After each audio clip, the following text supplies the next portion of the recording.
All right, ladies and gentlemen, welcome to vlog number 58, part B. Why is there a part B?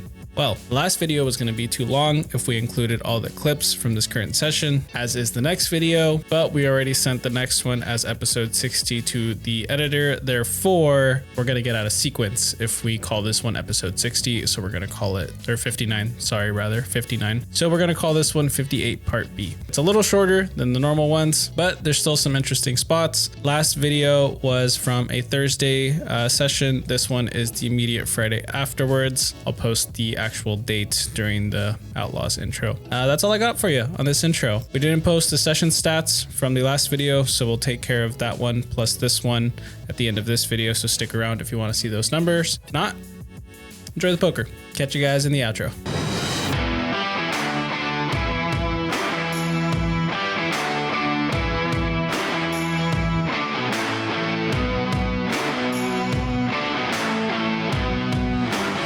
All right, ladies and gentlemen, this first hand of the night is off of the feeder game. It is currently 5-handed. We're obviously waiting for a seat at the main game, but while we wait, since we're only playing with 5 other people, we're playing a bit of a wider range than we typically do. That being said, since we're on the big blind and closing the action here for $16, Queen 6 suited is going to be just good enough for us to see a flop. $64 in the middle, and we go to the board, which comes for 7 ace rainbow. Not really too much going on for us here. All we have is queen high and a couple of backdoor draws. Since there are 3 other players involved in the hand, bluffing here doesn't really make sense. So we go ahead and put in a check, and the action checks through. And that's when we get a very interesting turn card, the 4 of clubs. Now, this is a good card for us because we obviously pick up a flush draw, but it does pair the board. Luckily, nobody has seemed too interested in this hand thus far, so I doubt anybody has 2 pair or a set. Otherwise, we would have heard from them on the flop. So I do think it's safe for us to proceed here. I put in another check with plans to call any bets on this street. We see a $15 bet, a raise to 45, a fold. When the action gets back to me, we put in the call, and then the original bettor lays it down. 169 in the middle as we go to this river, which comes the king of clubs. Now we made our flush, and while betting makes sense, since our opponent raised on the turn, he's saying that he has a strong hand. I'm imagining he either slow played an ace on the flop, or he hit trips with the 4 on the turn. So for these 2 reasons, I think a check is okay here because I don't expect our opponent to check this back. We move forward with the check. Our opponent does not disappoint us and decides to fire out here for $40, but that is much too small. I think we can go for either 2 bet sizings. We can either go for a little bit over a min raise to make it very difficult for our opponent not to call, something around 90 to 100 bucks, or we can just go really big, making it look like we either have the nuts or nothing. I think these spots are very player dependent, and the main deciding factor here is whether or not you think your opponent will call. I haven't played with this particular player before, and typically in these spots I err towards the side of extracting as much value as possible and typically lean towards the smaller side, but not this time. We put $250 in green chips in the middle, and our opponent goes into the tank. Eventually he does reluctantly make the fold, which sucks, but he thought about it for so long that it seemed like it was a very close decision, so I'm okay with the way that we played this one. Shortly after that hand, a seat opened up at the main game, so we racked up our chips and moved our butts over. We were fortunate enough to pick up one of the outside seats, so you guys still have a pretty good viewing angle here. Let's see if we can make anything happen.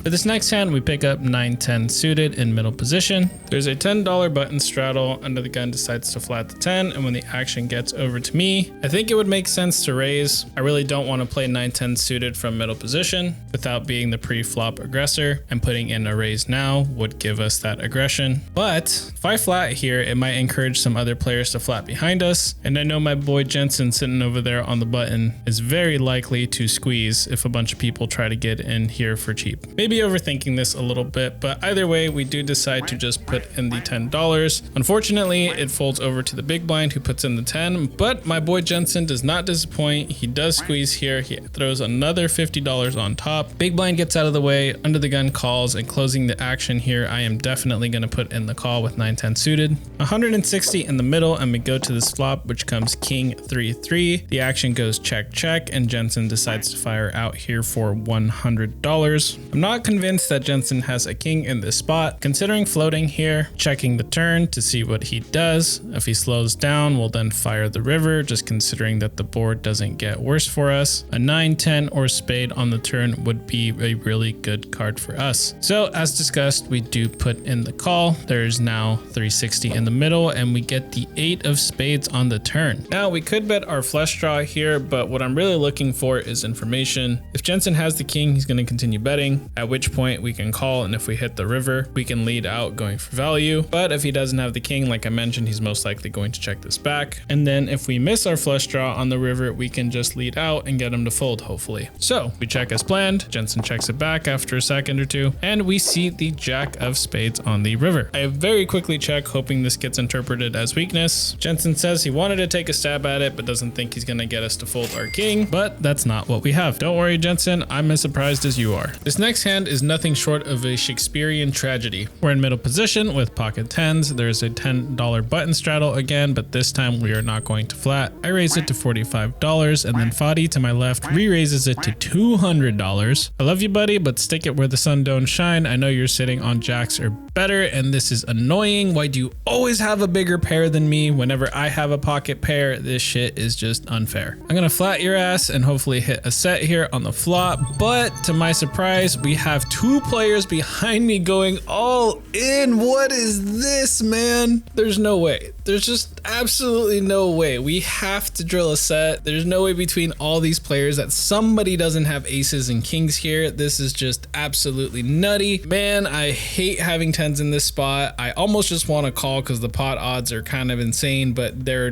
not. It's not worth it. It is not a profitable call in the long run, but I really don't want to let my hand go, so I verbally announce fold while still holding my cards. Fadi quickly calls as expected. I look at my hand one more time before giving them back to the dealer, and then this happens. Oh no, I folded a 10! Or pocket 10s, not to a 10. You were good. Oh my god!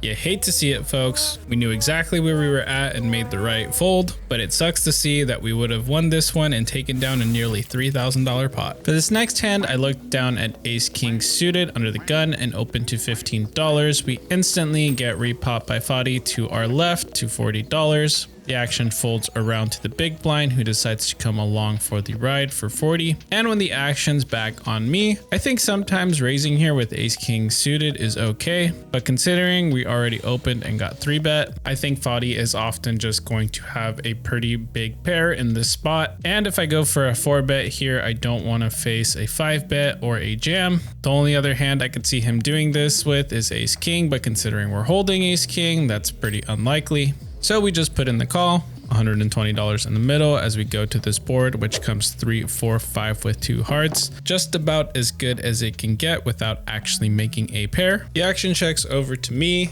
And while we do have a straight and the nut flush draw, all we have right now is ace high, and it seems like Fadi has a pretty strong hand. So I'm gonna go ahead and check it over to him to see if he starts building this pot for us. And he does not disappoint. He comes out firing with a $60 bet. To make things even better, the big blind decides to call the $60. And this is a no-brainer call here. We are getting fantastic odds to chase, 300 in the middle, and the turn comes a 3 of hearts. Action checks over to me, and now we have a decision. Do we want to check this back and see if Fadi fires another street, or do we want to take the betting lead ourselves? Given that the board pair and that the flush draw is now there, the dynamic has gotten pretty scary for an overpair. I don't want to give him the opportunity to pot control here, so I come out and donk bet into him for 200. Fadi thinks it over for a bit, but does eventually put in the call. The big blind says no more and returns his cards to the dealer. $700 in the pot, and we go to this river, which brings the 7 of spades. Fadi's already shaken his head before I've even acted. Seems like he's over this hand. I did think about betting, but I don't think we're gonna get called here, so I just check this over to him. He flips over his pocket queens, and our flush is good. For this next one, the $10 button straddle is on by yours truly. We see an open to $25 by under the gun. The action folds over to me, and since it's only $15 more and we are in position, I decide to come along for the ride. Small and big get out of the way, so we're going heads up to this flop of king, 5, ace with 3 clubs, ladies and gentlemen. That's right, we flop the flush. Our opponent checks it to us and we are going to waste no time putting money into the middle. I fire out here for $75. Yes, I know it's a bit of an overbet, but there was some thought behind this. One, I think it's very likely that our opponent connected with this board considering he opened a 25 pre-flop. 2, I'm trying to make it seem like I'm trying to buy this pot here with just a single pair holding myself and disguise the fact that we already have a flush. It doesn't take our opponent very long to throw in some calling chips. 205 in the middle as we go to this turn, which comes the 2 of spades. Our opponent checks it over to us once again. I throw out a stack of black and green chips, effectively covering our opponent. He doesn't take very long before putting in the call for 210 here. 420 going to the middle for a total of 625. We hear our opponent say you're good as soon as the 9 of hearts hits the river. We show our flush and he flips over pocket queens with the queen of clubs. Very fortunate that we didn't see any more puppy feet. For this next one, we look down at 2 hockey sticks. Under the gun, we have straddled for $10. The hijack and cutoff both put in the call, button and small blind fold, and the under the gun player comes along for the ride as well. I check our options, so we're going 4 ways to this flop with $40 in the middle, and the board comes out 10, 10, 9. Checks to me, and we have nothing really much to do here, so we check it back. Action checks around, and then we get the 7 of spades on the turn. Pot's kind of small, but we're gonna try to build it now. I throw a $20 bet into a $40 pot, hoping that everybody calls. 2 out of our 3 customers stick around, so we got $100 in the middle as we go to this 6 of spades on the river. Now this is where I decide to get a little bit tricky. Our bet on the turn was so small that it could have easily just been a pair of 7s, a pair of 9s, or even just an ace high taking a stab at it. I think it's very likely that one of our 2 opponents may take this as weakness and bet themselves versus us betting on a board that has 3 to a flush, 4 to a straight, and is paired. I think it's very unlikely that we're going to get a call from either one of these players. So for those reasons, I do decide to check. The hijack checks it over to the button, and Jensen, bless his soul, throws $80 into the middle that he's never going to see again. We're obviously going to put in a raise here, but the question is how much. Jensen's either very weak or really strong in this position, and if he's very weak, I doubt he's going to call a raise of any sort here. With that logic in mind, I think it makes more sense to target his very strong holdings. Whoa! Now I lost 200.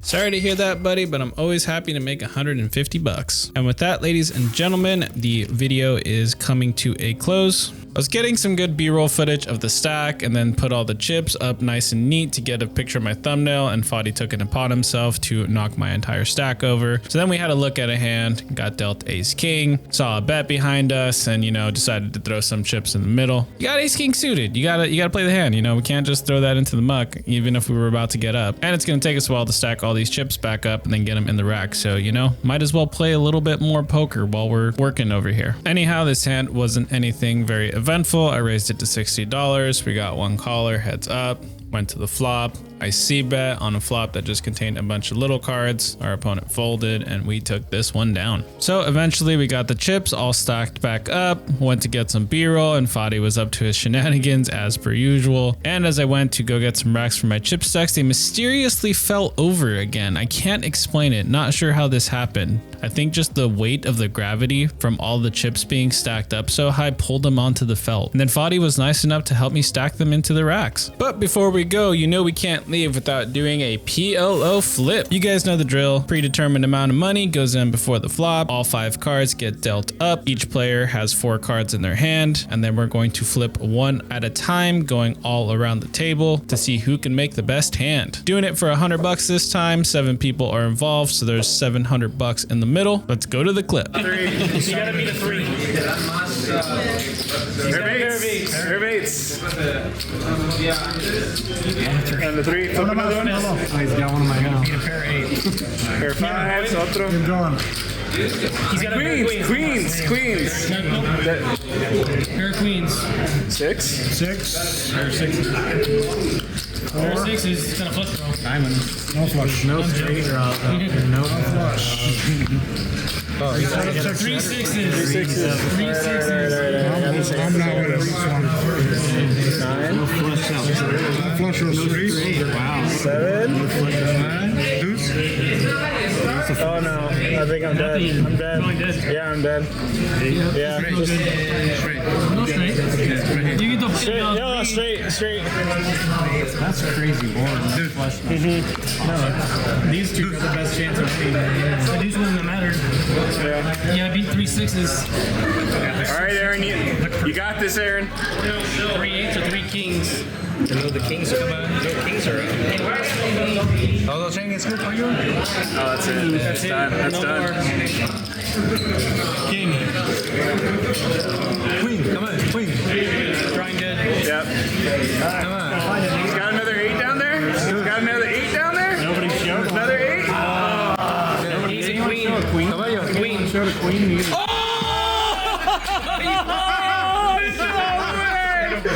no way! 2 outs! Yeah, 2 outs! Nice hand. Nice hand, look at that.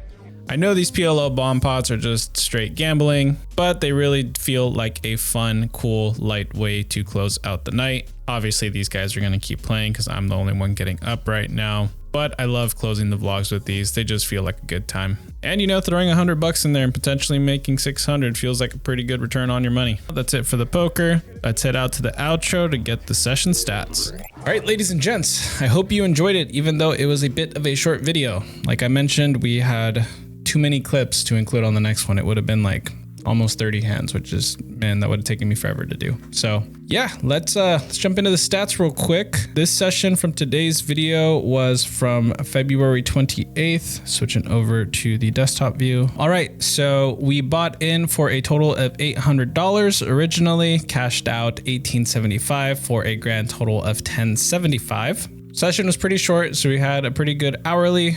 Now going into the previous day on the Thursday game from last week's video, we bought in for 1,000, cashed out 1,710, which was pretty good because we were down for a bit, got back to even, climbed ahead at the end. I mean, to be honest, we would have been up a pretty good amount, but we kind of ran into it. If you guys haven't watched that video, go back. It was pretty sick. Some sick poker there, just, you know, flopping absolute monsters or just getting it in way ahead pre-flop and then just, you know, the cards doing what they do. So yep, anyhow, that session was a bit longer. It was about 8 hours. Still pretty good hourly return on our profit, about $80 an hour after tips and everything, obviously. I'm trying to shorten this. I don't want to be playing 8-hour sessions. I would prefer to be playing anywhere between 5 to 6 hours. I feel like that's where we play our solid poker.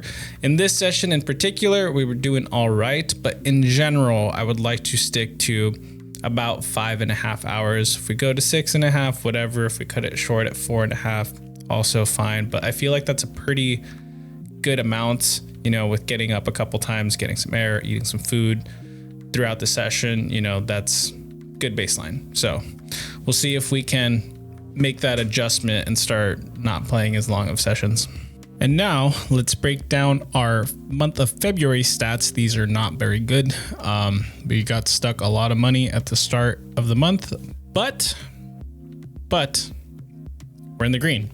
So nowhere near the 5K a month goal we were going for. Very unfortunate, but we're in the green. We had some very rough sessions. Let's just put it that way. Go back and watch them if you haven't. We had some rough sessions this month, mostly because of ourselves, not really much of the cards. The session from last week, a little bit more on the cards. Anyhow, just breaking this down real quick. $11 per hour hourly, not anywhere near the $35 an hour mark we want. Very unfortunate. But the session or the stats, and this is for the month of February. I don't know if I mentioned that. Yeah, this month stats. But year-to-date stats looking a little bit better. The average hourly is at 33, which is pretty close to the goal that we want. Total profit is around 4K in the last 2 months, so not terrible. Once again, to those of you that are here for the first time, I wanted to set a goal of 5K a month in the green, if possible, with the exception of like having a couple down months, you know, 2 or 3 months out of the year. Try to be profitable 9 months out of the year and get as close to 5K as we can. We were going to double the amount of sessions that we were playing, potentially triple it. Has not happened. Life and also the vlog, but mostly life. because if we get caught up to all the vlog stuff and the life stuff's taken care of and a little bit more time managed, we should be able to play at least 2 sessions a week. So as you can see, this is at the end of February. We have a total of 17 sessions, 8 weeks times 2, 16. I guess that's averaging about 2 sessions a week. I mean, we did like 4 or 5 sessions in one weekend. Might need to try to go for 3 sessions a week. I don't think we're gonna hit that 5K goal with 2 sessions a week, guys. So, okay, enough rambling. That's it for that. Yeah, feeling overall pretty good about the session that we just played, or that we just saw in the vlog. Obviously, that was a pretty solid session. Don't feel like I made any real big mistakes. I think there was maybe one hand where I bet a little too big at the start of the session, could have gone for some thinner value. Feel like we played pretty solid poker the entire session. Not much more I can say besides that. Alrighty, thank you guys for stopping by. As per usual, appreciate it. Make sure to like, comment, subscribe. You guys know the drill. It's been phenomenal engagement on the videos, guys. Please, or not please, but thank you so much for, you know, engaging with it. You have no idea how much it helps the algorithm and help push the content to everybody else. So to all of you that are always commenting, liking, and everything else, thank you, thank you, thank you. Appreciate it. We're still very small, but I'm feeling the love from you guys. So I've been more than happy making these videos for the small community we have right now. And eventually they're gonna blow up. So we're here for the ride. Alrighty, that's all I got for you. Thank you guys for stopping by. Good luck on the felt. Catch y'all next week. Peace.